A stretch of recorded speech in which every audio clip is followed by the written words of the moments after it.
Dernier signe. Ouais, mes pois sky dans la plat. Yo, bordel, comment on fait pour retirer ce bail? Ok, voilà, ça c'est bon. Haché, everybody, haché. Asset Hank. Richfield. Majin Boo. 9-3. Oh, Ladi cher là. Alors, Ladi. Haché Sista. Tiens, un coucou à toi. Pour la peine d'avoir peiné à dire ton blaze.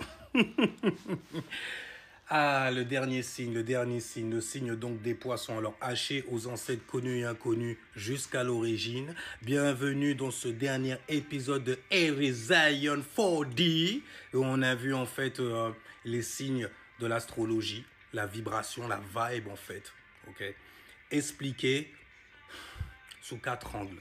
Je veux dire sous 4 angles. Tu vois, le nord, le sud, et l'ouest, et l'est. Et achète ta farine dans la plat aussi, Djerouti. Haché, refrais. Viens t'installer seulement. On va y aller. Présenter les pois sky. Alors, les poissons, signe d'eau. Donc ça concerne les émotions et les sentiments. Né de la maison 12. La maison 12, en fait, c'est le subconscient, l'inconscient collectif aussi, ouais, mais de manière émotionnelle. Les mecs en fait qui ont leur propre vibe dans le flow de vibe émotionnel. En gros, alors donc, la maison 12, donc ça concerne le subco, le monde intérieur, le yin, d'accord, c'est les sagittaires, il est extériorisé, il est exprimé. Pourquoi? Parce qu'ils sont gouvernés par Jupiter Yang, alors que eux, les poissons, c'est Jupiter Yin. Mais d'abord, on va expliquer un bail, la modalité, mutable, capable en fait de s'adapter, capable de changer aussi sa façon de gérer les émotions, ok. Le caméléon, en gros, c'est lui, le poisson. Puisqu'il a expérimenté ta lumière, a expérimenté toutes les maisons, toutes les vibrations. Et là, tu arrives à la dernière maison, la maison 12 qui a donné naissance au poisson. La maison 12, ça concerne donc, j'ai dit, le subconscient. Et pour taper dans le subconscient, tu ne peux pas te limiter au logo seulement. C'est pour ça qu'ils ont Mercure qui est en exil, en débilitation. Okay, ça veut dire qu'ils ont une espèce de faiblesse pour pouvoir s'exprimer, vocaliser, on va dire plutôt limiter leur monde intérieur, extérioriser quand ils le veulent bien sûr, car c'est un signe d'eau. Donc lui, il va expérimenter de l'intérieur, tu vois, parce que c'est Jupiter yin, féminin, signe d'eau, féminin, ok. Pour taper en fait dans tout ce qui... Pour extérioriser, plutôt je devrais dire, le subconscient, tu vas passer en fait par l'art, la peinture ou la musique. C'est votre truc ça, oh bordel, un truc de malade. Donc, c'est tout ce qui concerne la créativité, la spiritualité, le mysticisme, tu vois, mystique, baguette magique, mystique. Bref, en tout cas, il deal avec l'illusion, les rêves, l'art pour exprimer son yin. Alors, comme j'ai dit, hein, pour exprimer son yin, vous avez Mercure qui est en débilitation et ça fait que vous allez vous limiter dans votre manière de communiquer les choses. Vous n'allez pas trouver les bons mots pour pouvoir exprimer ce qu'il y a à l'intérieur. C'est trop riche, trop de créativité et tout. Ils ne pourront pas comprendre avec le langage habituel, tu vois, l'inconscient collectif, le blabla. Non, non, non. On va se connecter d'abord de l'intérieur. Ça m'intéresse. Ça me fait chaud au cœur. Bref, tu sens que ça... J'ai envie d'expérimenter ça. Mais de l'intérieur. Je vais garder ça pour moi. C'est dans le yin. Et vu que c'est dans le yin, justement, ben, ça fait que ça vous rend justement très, très spirituel. Vous dealez avec ça directement. Cerveau droit à la mort. C'est le yin, yin. Le yin du cerveau droit qui est yin. Le cerveau gauche qui est yang, ok. Vous avez Jupiter, vous êtes gouverné par un Jupiter et c'est un Jupiter qui est yin, qui est féminin. Alright, donc vous allez expérimenter de l'intérieur. Alors Jupiter, ça représente le savoir. Le savoir, c'est vraiment ce que tu sais, c'est à l'intérieur de toi, ça te fait vibrer. Tout ce qui concerne la connaissance, livresque par exemple, ok. Et expérimenter tout ça en gros. Pour pouvoir expérimenter, tu vas intérioriser le bail, tu vas ressentir le bail, tu vas ressentir la vibe, tu vois un genre. Et tu vas pas forcément l'extérioriser. C'est d'ailleurs ça qui vous rend un genre mystique, presque télépathe, tu vois. Les Sagittaires, comme ils sont gouvernés par Jupiter, ils donnent un effet justement de personnes qui expliquent, qui mettent des mots littéralement sur des choses qu'il y a à l'intérieur de vous, mais ils les expriment comme ça, et c'est fait sous une certaine passion quand même, parce que c'est une vision qu'on vient te proposer, qu'on vient te donner en gros. Comme si je me mets à l'analyser. Reste pas sur mon soleil, il est en vierge. Ton opposé, littéralement. Alors donc Jupiter est en gouvernance, il gouverne, il est à la maison, il fait ce qu'il veut là-bas. C'est un truc de ouf, il chill, tranquille, il est à la maison, il est à l'aise. Il se lève pour expérimenter quand il veut et où il veut. Souvent vous allez où vous voulez aussi, parfois on est obligé de vous ramener carrément. Même en pleine conversation, le mec il parle et tout, et puis il arrête et il attend que tu lui donnes une réponse. Non, il attendait pas que tu lui donnes une réponse. Il s'est arrêté parce qu'il a chopé une vibe et le mec il se met à cogiter la vibe comme ça devant toi, frère. T'es obligé de faire frère. Ouais, je suis là, frère, y a rien. Ouais, alors donc je disais non, c'est toi qui devais me. Oh shit. Les conversations avec vous, c'est parfois difficile parce que je suis vierge, mais quand tu captes l'énergie, c'est sale. Mais bref, Jupiter Yin, le savoir, la connaissance, les expériences, les raisonnements que vous apportez à certaines expériences, les significations que vous allez mettre derrière. J'aime bien le mot raison, raisonnement mental. Ra, R-A, raison, R-A-I-S-O-N. R-A, Ra, la lumière. Le I, l'intensité de cette lumière. Le son, soleil, sol, sun. Non, n'est pas le sun. En gros, Jupiter, c'est l'expansion de l'esprit. De toutes les façons, quand tu expérimentes des choses, forcément, tu grandis. Donc, ton esprit, après cette expérience-là, se trouve enrichi, se trouve grandi, clair, comme dans les eaux où tu aimes nager. Oh oui, mon frère. Vous êtes toujours à la recherche de savoir et de connaissances. Vous avez parfois une aura de prêcheur, quand l'occasion, en fait, vient s'y prêter, on va dire. Ou d'enseignant aussi. Vous avez Neptune qui est en co-gouvernance. Alors Neptune, c'est les rêves, vous y connaissez quelque chose. Les illusions aussi, vous y connaissez quelque chose. Quand vous vous y enfermez aussi, parfois. Anyway, donc j'ai dit, vous avez Neptune en co-gouvernance. Donc c'est l'illusion, les rêves, l'imagination. Expérimentée en interne, intérieurement. C'est yin, hein, ça reste yin jusqu'au bout. Expérimenté par Jupiter yin. Avec Neptune, donc Neptune elle place le décor, le rêve, l'illusion et tout, et Jupiter lui permet d'aller expérimenter, nager dans ce flot, tu vois, émotionnel, tu vois, je sais bien que tu vois. Et donc, le fait d'expérimenter de l'intérieur, ça vous rend mystique direct, ça vous rend très spirit, très occulte aussi quelque part. Parfois, il y a des poissons, ils font un peu penser, ils ont même parfois une énergie de scorpion. C'est les poissons qui sont isolés dans leur coin et tout, qui parlent à personne, limite timides, parce que de toutes les façons, ce qu'il y a en moi, c'est tellement gris, gars, tu pourras pas capter le bail. C'est trop pauvre autour de moi. Je suis en enfer sur Terre, littéralement. Laissez-moi. Il faut remplir des papiers. Laissez-moi. Ça vous rend mystique, occulte, spirituel. Ça vous rend superstitieux, le fait d'avoir Neptune, en fait, qui vous gouverne. Donc, vous avez Jupiter à votre droite avec Neptune en co-gouvernance. Neptune, c'est le rêve, les illusions, et Jupiter, c'est les expériences dans ces rêves, ces illusions-là. Et forcément, comme on parle de rêve et d'illusions, on parle de cerveau droit, quelque chose qui est caché quelque part à l'intérieur de toi. Yin, style, ouais, yin, style. Et donc, Vénus exalte au nord. Magnifique. Aimer les gens, vous lier aux gens, magnifique. Quand l'occasion s'y prête, bien sûr, magnifique. L'exaltation, en gros, c'est comme si tu allais en fait dans un parc d'attractions.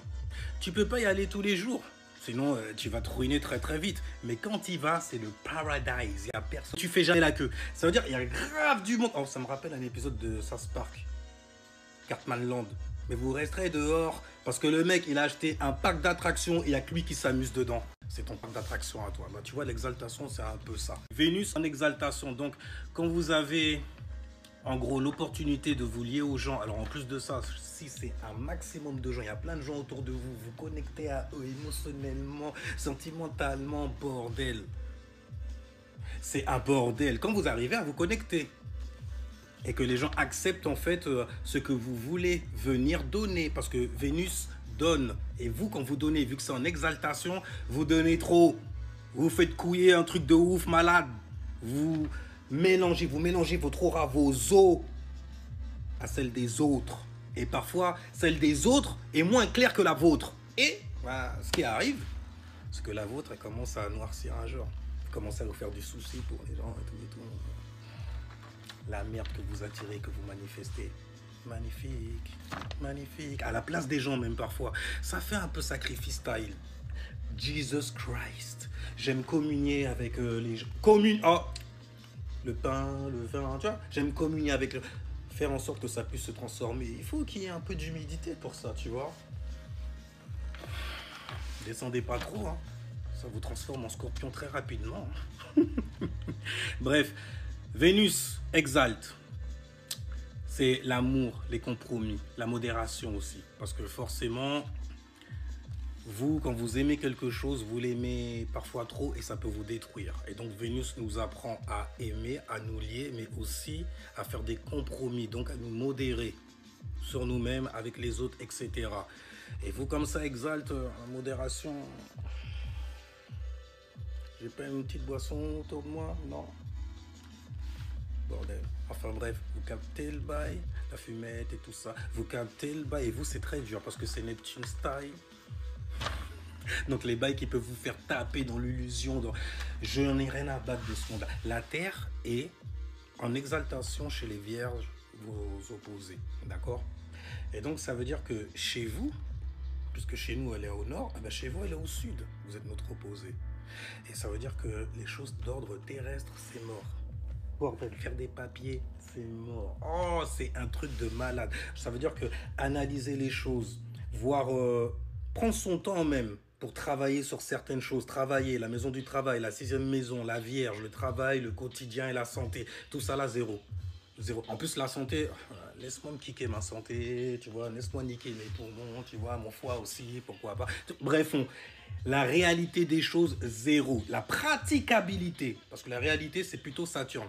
La physicalité, l'analyse, les détails, ce genre de choses-là, zéro. La Terre est en chute chez vous. Mais si elle est en chute, ça veut dire qu'il y a deux scénarios. Ou tu fais un beau rêve, ou tu fais un cauchemar. Un beau rêve, en fait, c'est lorsque tu te permets, en gros, de faire quelque chose dont tu as toujours douté. Genre, non, je sais pas faire ça. Et puis, finalement, tu le fais, tu fais, waouh, ouais, c'est vrai que c'est... Allez, t'es bon quand même, t'es bon quand... Tu fais... Ouais, c'est vrai que je savais pas. Et c'est un truc de ouf, j'arrive à... Et les mecs, oh shit, il n'y a même pas besoin de... Et les mecs, c'est à l'intérieur, c'est inside. Vous, tout ça se passe, tout ça là, ça se passe inside. Alors en plus, si tu t'entoures de personnes qui savent, tu vois, hey, te faire voir, je vois Sagittaire style. Oh, magnifique. Ah, magnifique. Et donc, en exil, vous avez Mercure. C'est ce qu'on appelle une débilitation. Une débilitation, en fait, c'est dans le sens où vous avez une faiblesse dans ça. Vous avez une faiblesse, par exemple, pour communiquer avec des mots que tout le monde utilise. Parce que c'est littéralement vous opposez aussi. Terre, ok, l'élément terre et l'élément air, cerveau gauche. Donc yang, donc tout ce qui fait partie de la praticabilité et les idées qu'on peut mettre derrière cette praticabilité et tout, zéro. Vous, c'est les rêveries, frérot. Permets-toi de rêver, tu vois. Avec Mercure en exil, justement, ça va vous faire taper dans ce qu'il y a dans la maison 12, qui concerne le subconscient. Et j'ai dit que pour exprimer ce subconscient qui est intériorisé en vous, vous devez en fait pratiquer certains arts. Vous passez par certains arts pour communiquer le monde à l'intérieur, le monde inside. Le monde inside. On a fait le tour. On a fait le tour. Alors donc, à droite, Jupiter, Neptune. D'accord? Jupiter, les expériences. Neptune, l'illusion. Les rêves aussi. Au nord, vous avez Vénus qui exalte en exaltation totale. Ça veut dire que lorsque on vous permet en fait de lâcher votre amour. De toute façon, vous êtes des personnes et les gens pissent façon et tout. Enfin, Ça dépend de comment tu viens devant eux aussi. Mais c'est plutôt des gens, en fait, qui sont très aimants. Ils font aimants, oui, dans tous les sens du terme. Ils font penser un peu aux balances. C'est des gens, t'as du mal à les détester, en vrai. Tu vois, tu fais... Il y a une espèce de naïveté, moins pour les balances, mais il y a une espèce de naïveté chez vous, c'est bluffant. N'aime pas comme ça, ne le mets pas comme... Bon là c'est la Vierge qui veut s'exalter sur toi, il n'y a rien du tout. Mais c'est vrai que la manière dont vous faites, c'est pas très pratique. Vu par une Vierge, god damn man, où tu nous emmènes dans ton rêve. Avec tout le monde, avec toute l'asthma là. Mais bref, vous êtes des personnes en gros qui est donc connectées aussi au subconscient. Au subconscient, puisque c'est la dernière maison. C'est la maison où on va vous demander en gros de faire un choix. Avoir en fait, même pas de donner votre impression sur toutes les expériences que vous avez vécues. Donc vous êtes, quand vous arrivez sur Terre, vous êtes comme un œuf qui s'est divisé, qui est devenu à nouveau une vibration. Il y a une carte dans le tarot qui représente bien en fait le signe des poissons. C'est le pendu. La 12e carte, la 12e clé, je crois qu'ils disent. Et je vais aller dessus en deux speed, parce qu'il y avait un petit passage là que j'ai lu, il était stylé, ça incarnait bien en fait l'énergie des poissons. Cette énergie altruiste aussi, comparée à Jésus-Christ. Les mecs qui vont aller se sacrifier pour les autres, Vénus obligée en exaltation. Oh oui. Alors voyons voir. Alors à cette époque là, il y a quoi? La page 125. L'eau, l'élément représenté par le même. On peut passer à un mime. Alif, lam, mime. Enfin bref, le salam alaikum à vous, en fait. Waramatullah, wabarakatuh. Alors donc voilà, le titre de la clé, le pendu, a pour signification occulte, état mental ou esprit suspendu. Ouais, esprit suspendu. Ça fait un peu logos virevoltant, logos qui nage dans les eaux primordiales. Et donc, car le mot homme et mental dérive en sanskrit de la même racine, l'anglais man ou man et l'adjectif mental. Origine connue des occultistes qui ont inventé le tarot, le titre de la clé fait également référence au fait que la personnalité humaine dépend totalement de la vie cosmique et vous êtes liés étroitement, je vais dire plutôt, à ce qu'on appelle les informations akashiques. Bah oui, parce que vous les avez toutes réunies dans une seule maison, au niveau de votre expérience, de ce que vous avez expérimenté émotionnellement, sentimentalement aussi. Il n'y a personne qui expérimente comme vous, surtout lorsque vous l'extériorisez façon... Les Sagittaires, mets-toi sur le côté. Laisse-le chanter, laisse-le sexe, laisse. Parce que bordel, c'est pas tous les jours qu'on va voir ça. Quelqu'un de spirituel comme ça, un poiscaille qui s'exprime en plus en shit. Tu les vois de toute façon, on les confond même parfois avec des signes d'air, genre balance style. Parce que la balance, elle aime initier et créer de nouvelles manières en fait de penser et de communiquer avec toi. Et eux, les poissons, mais ça reste de l'eau.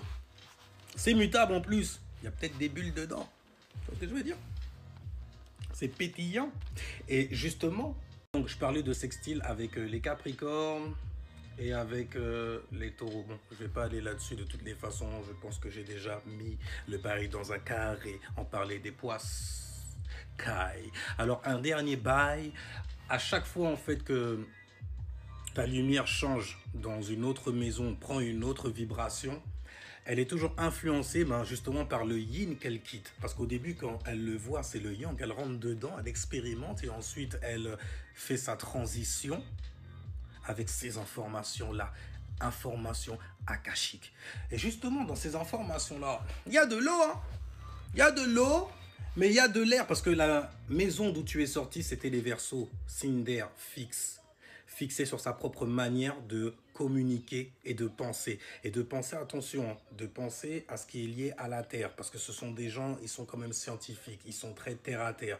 Donc, ils voient une certaine réalité chtonienne, Osiris, reliée à la Terre. Okay? Donc, ils viennent avec une certaine individualité, peu importe où ils vont. Et justement, vous les poissons, c'est un peu ce que vous essayez d'atteindre. Avoir une certaine individualité dans le flow et le flux émotionnel des gens. Un truc de malade quand même, hein. Je veux dire, quand on dit vous êtes connecté aux annales akashiques, et pas de la même manière que... On est tous connectés, on y est tous connectés de toutes les manières. Mais les poissons, c'est un peu plus subtil, c'est mutable. Il peut se prendre n'importe quelle émotion là comme ça et puis te la balancer. Ça fait un peu scorpion style. Les scorpions, faites gaffe. Va pas essayer de jouer avec un poiscaille. Tu vas te faire... Oh shit. Parce que, hé, mutable. Mutable. C'est la main à voir ton cinéma ou il voit ton cinéma. Ça va finir mal pour toi. Tu vas te blesser sale parce que Scorpion, bordel, c'est toi le master, tu vois, en manipulation, en truc, tu vois, secret et tout. Tiens, je te rentre ça dedans. Ça pique, hein. Attends la suite seulement. Ça va prendre du temps pour que tu en crèves. Le poisson arrive à faire ça aussi. Vénus qui exalte, frère. Elle sait se lier. Pense aux balances. Ok? T'es avec elle, t'es plus avec elle, t'as l'impression d'être toujours avec elle. Pourquoi? Parce que la manière dont elle te traite, en fait, c'est toujours la même chose que la première fois. Jusqu'à ce que tu la vois se barrer sur toi. Tu l'as pas vu arriver.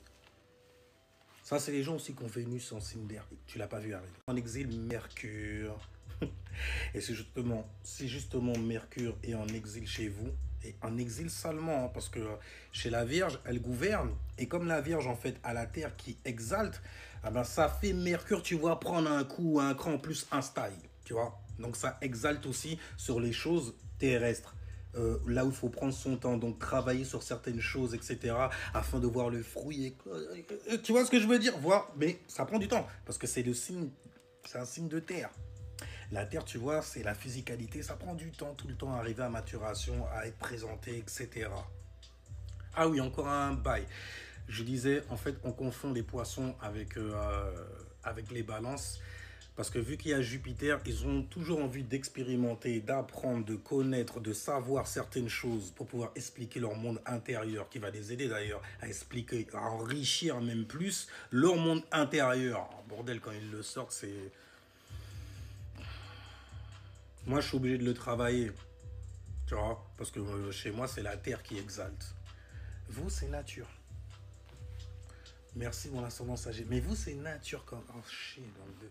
Mais bon, pour le blabla, quand même, c'est un peu difficile. Hein. C'est difficile parce que Mercure en exil aussi. Et en chute, donc, vous avez la Terre. Donc, tout ce qui est analysé, nanani... Ah ouais. Tu connais pas un mec qui sait faire ça, frère? T'as pas un mec qui est vierge et tout, qui connaît la paperasse et tout. Lune en vierge encore. Lune en vierge, c'est mieux. Lune en vierge qui connaît de la paperasse, tu vois, qui sait s'y faire avec les bails terrestres. Parce que bordel, je suis en enfer ici. Je chope des vibes comme ça et je suis bordel, je suis en enfer ici. Hey, c'était votre King Bilali. Alors je vais couper ça de suite et je reviens après. Ok, alors je vous dis haché, ouais, haché, ciao, peace.